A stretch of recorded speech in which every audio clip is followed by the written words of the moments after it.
Hi everyone, it's Al. I had a query through a little while back, and I meant to do a video on this.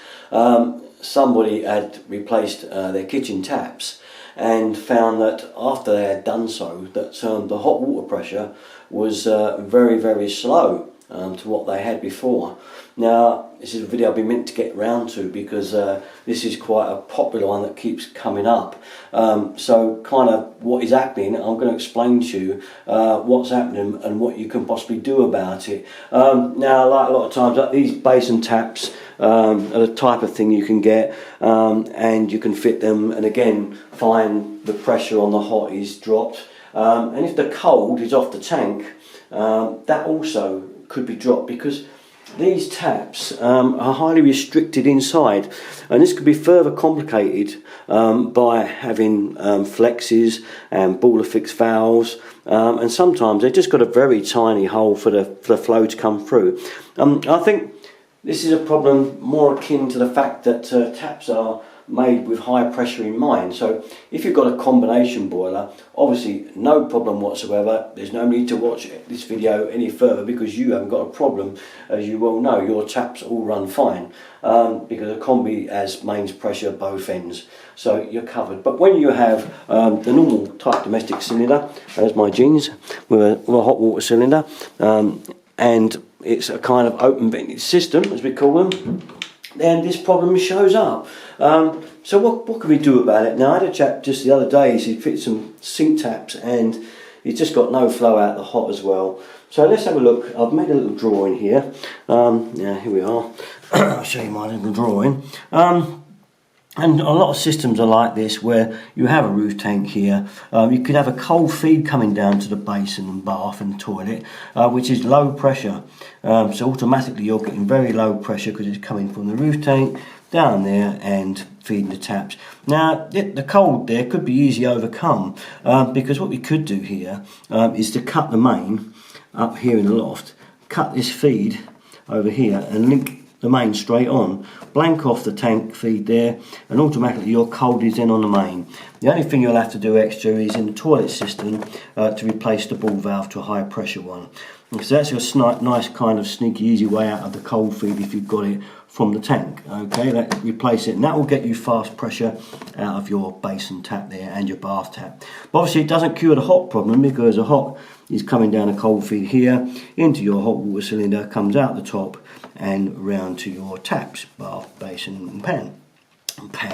Bath and basin. Yeah, happy day, wouldn't it? Hot water out your pan. Okay, so what can we do about that? Now, obviously we are kind of restricted here. You could stick a pump on. I mean, you know, obviously you could stick a pump and get the pressure up, but that's going to cost you big money. So is there an easy answer? Well, a lot of the answers can be if you've got the right taps. Taps that use maybe straight bits of copper instead. I mean, now this is a tap connector, but even this one has been restricted. It starts off at 15mm, but it eventually ends up down there at about 12 to 10. You can see how much that bore has been restricted once it gets down. So you maybe to have a look at your taps, what you're getting, because you can get low pressure taps. I've seen low pressure kitchen ones that use a 1/2 inch feed right up to the tap, and the inside is bored out a lot more. It doesn't have a restriction inside the tap, so that it comes out a very small hole. It comes out bigger. So that's something to look for. I know you can get those on sink taps. And the other thing that's a common one is a ball affix valve. Most taps are connected up and they have flexes on them, and they have the ball affix valve on it, and even some that don't and have the ball affix separate. Look at that restriction. That is quite a restriction on the flow. So you think at first, oh, it's not too bad, but when you look at how much that is cut down, even with that valve fully open, you've lost some of your pressure out of that tap. So another answer would be not to put a 15mm valve on like that, but put a gate valve on. This is a 3/4 one, or 22mm, and you can see that a 22mm valve is straight through with no restriction, which is why they're used on the cold feeds. They often have a valve here in your airing cupboard, or a valve up here by your tank, because they're straight through. They won't restrict that flow. Just a gate goes down in between when you turn it, and obviously it doesn't restrict anything. So that's something, if you want to put a valve on a hot supply, you could put one of those gate valves on. The 15mm one is a lot smaller than that. Okay, so that is a kind of answer to it. Make sure you use no flexes and just keep away from anything that reduces the bore. I mean, this can even be restricted in a two-story, store, a normal house. There's your first floor up in the loft, there's your first floor, here's your ground floor, and even the kitchen sink.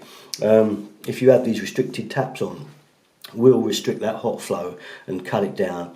And the only answer is the pump, or new taps with bigger bore that are designed for lower pressure to allow it to come through, or you really are fixed with it being slow. Do you want that? Now that's one situation in a normal house, but if you had a bungalow or just a one-story apartment where the tank just sits above the ceiling, like me, again, you've got this problem. If you've got a cold feed, it's going to be slow to the bath tap and basin.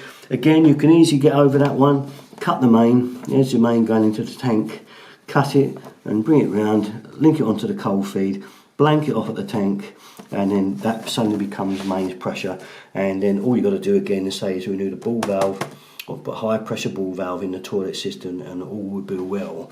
Your cold will be fine.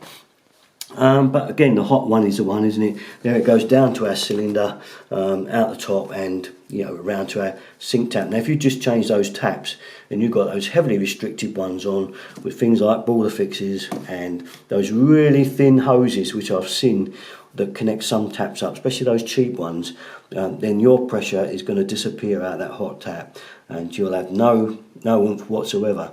In fact, even the bath tap, even though they are supposed to be 22mm, you'll find the inside of those taps is cut right down as well, and even that would be slow, so you would have a problem. So it's something to look out for. It's just something that crossed my mind the other day that I hadn't covered about water pressures and the taps that you buy these days. The cheap ones will always usually be those heavily restricted ones.